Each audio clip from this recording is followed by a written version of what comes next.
Assalamualaikum warahmatullahi wabarakatuh. Selamat pagi anak-anak. Bagaimana kabarnya hari ini?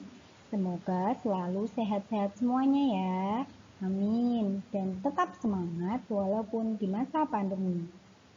Pada kesempatan kali ini, kita akan belajar materi pertama mata pelajaran fikih di kelas 3, yaitu tentang sholat sunnah rawatib.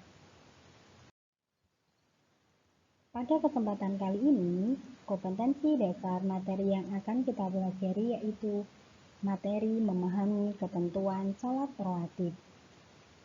Indikator yang akan kita pelajari yaitu yang pertama, menjelaskan ketentuan sholat sunnah rawatib. Yang kedua, menyebutkan jenis sholat rawatib dan bilangan rakaatnya. Pengertian sholat sunnah rawatib. Apa sih sholat sunnah rawatib itu? Sholat sunnah rawatib adalah sholat sunnah yang mengiringi sholat fardu. Hukum sholat sunnah rawatib. Seperti yang sudah ada pada judulnya, sholat sunnah rawatib hukumnya adalah sunnah, yaitu apabila dikerjakan akan mendapat pahala, tetapi apabila tidak dikerjakan tidak akan mendapat dosa. Ada berapakah jenis sholat sunnah rawatib? Jenis sholat sunnah rawatib ada 2. Yang pertama, sholat sunnah qobliyah. Apa itu sholat sunnah qobliyah? Sholat sunnah qobliyah yaitu sholat sunnah rawatib yang dikerjakan sebelum sholat fardu. Yang kedua, sholat sunnah ba'diyah. Apa itu sholat sunnah ba'diyah? Sholat sunnah ba'diyah adalah sholat sunnah rawatib yang dikerjakan sesudah sholat fardu. Mengapa kita diperintahkan untuk melaksanakan sholat sunnah rawatib? Sholat sunnah rawatib hukumnya adalah sunnah.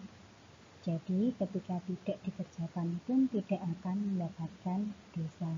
Tetapi terdapat sebuah hadis yang menyatakan tentang keutamaan sholat sunnah rawatib.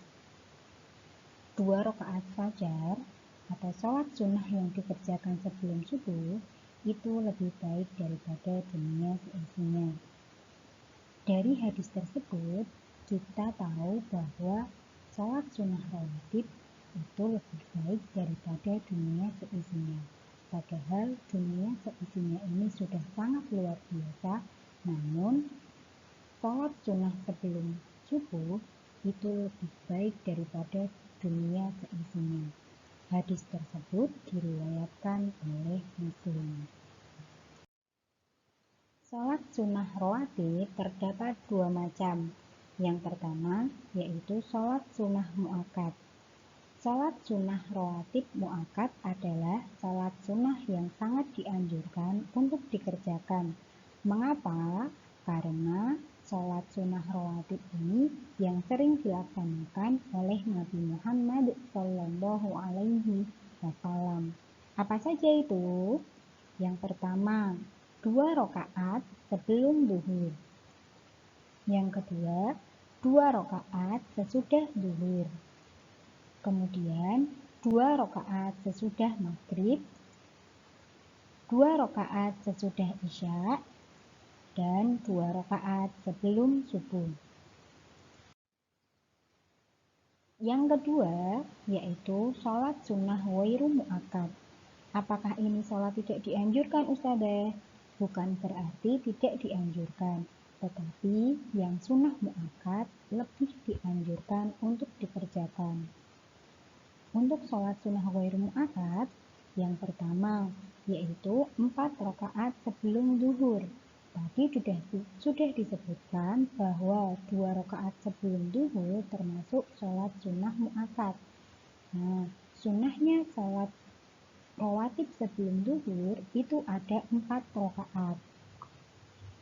Yang 2 rakaat ini sebagai sholat sunnah mu'akkad, Kemudian yang 2 rakaat berikutnya termasuk sholat sunnah ghairu mu'akkad. 2 rakaat sesudah zuhur, sama seperti tadi. 2 rakaat pertama sunnah mu'akkad dan 2 rakaat berikutnya sholat sunnah ghairu mu'akkad. Kemudian 4 rakaat sebelum asar, 2 rakaat sebelum maghrib, dan 2 rakaat sebelum isya. Demikian penjelasan Ustazah mengenai sholat sunnah rawatib. Ya, tadi yang pertama kita sudah belajar tentang pengertian sholat sunnah rawatib. Yang kedua, jenis-jenis sholat rawatib yang ada dua, yaitu sholat sunnah qobliyah dan sholat sunnah ba'diyah. Kemudian terdapat dua macam sholat sunnah rawatib, yaitu sholat sunnah yang mu'akkad dan sholat sunnah yang ghairu mu'akkad. Supaya kalian juga mengingat mengenai sholat sunnah rawatib, kerjakan latihan soal berikut ini di bukumu ya. Yang pertama, tuliskan pengertian sholat sunnah rawatib. Yang kedua, jelaskan sholat sunnah rawatib qobliyah.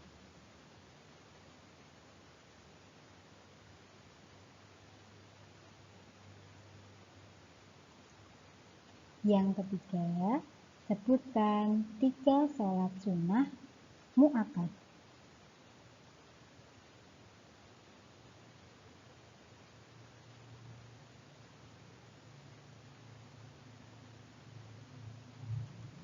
Yang keempat atau yang terakhir, sebutkan 3 sholat sunnah rawatib ghairu mu'akkad. Demikian yang dapat Ustazah sampaikan. Terima kasih. Ustazah mohon maaf ya apabila ada kesalahan. Semoga apa yang kita pelajari menjadi ilmu yang bermanfaat.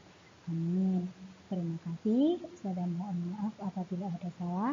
Wassalamualaikum warahmatullahi wabarakatuh.